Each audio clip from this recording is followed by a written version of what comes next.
Vous savez, même une entreprise qui tourne à plein régime peut connaître un coup dur. Alors que se passe-t-il quand les choses se compliquent? En France, il existe un outil vraiment puissant, mais souvent méconnu, qui agit un peu comme une boîte de sauvetage très discrète. Et c'est justement cet outil qu'on va décortiquer ensemble aujourd'hui. C'est la question essentielle.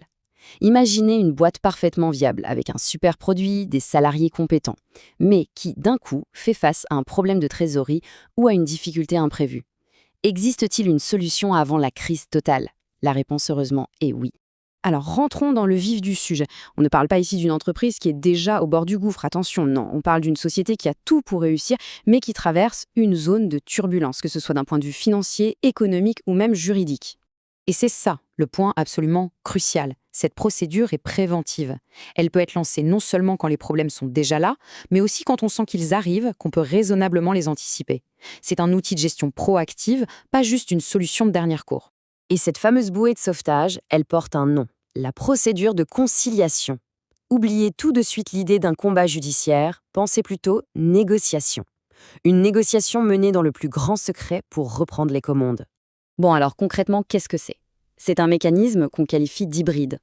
Hybride, oui, parce qu'il combine en fait le meilleur de deux mondes. D'un côté, la souplesse d'une négociation privée, et de l'autre, la sécurité d'un cadre supervisé par la justice. Le but, il est très clair, trouver un terrain d'entente avec les principaux créanciers pour sauver la boîte. On voit ici les deux piliers de cette procédure. D'abord, la confidentialité. Elle est totale et c'est capital. Imaginez la panique si vos clients ou vos fournisseurs apprenaient que vous avez des difficultés. Eh bien là, on évite ça. Et puis l'objectif, un accord à l'amiable. On ne cherche pas un gagnant et un perdant, on cherche une solution commune, comme par exemple rééchelonner une dette. D'accord, l'outil a l'air intéressant, mais qui peut y prétendre exactement? Voyons maintenant qui est éligible, qui peut frapper à la porte du tribunal pour en bénéficier. En fait, le champ d'application est plutôt large. Ça couvre les commerçants, les artisans, la plupart des formes de société, et même les professions libérales comme les avocats ou les médecins.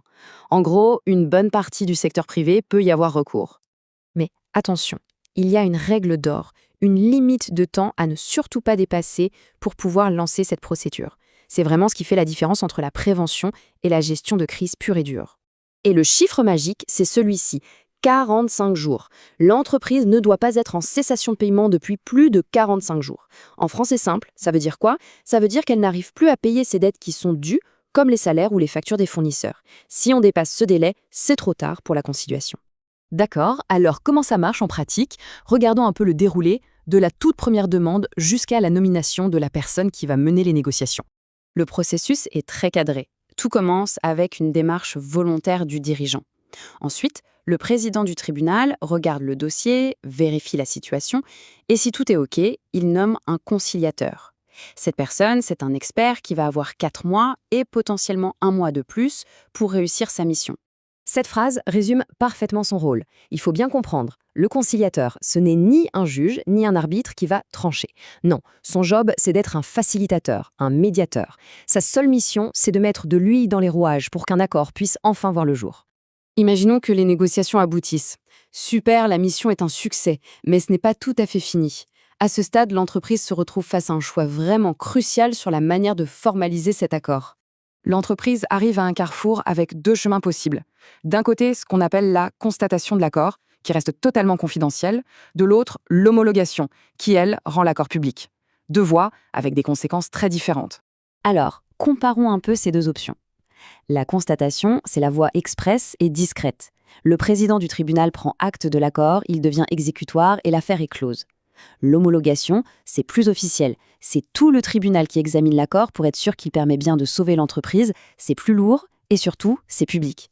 Alors on peut se demander, pourquoi choisir cette option? Et c'est une excellente question. Si le gros avantage de la conciliation, c'est le secret, pourquoi une entreprise irait-elle rendre son accord public avec l'homologation? Eh bien la réponse, c'est que ça débloque des avantages juridiques hyper puissants. Choisir la voie publique, ça donne accès à des sortes de super-pouvoirs.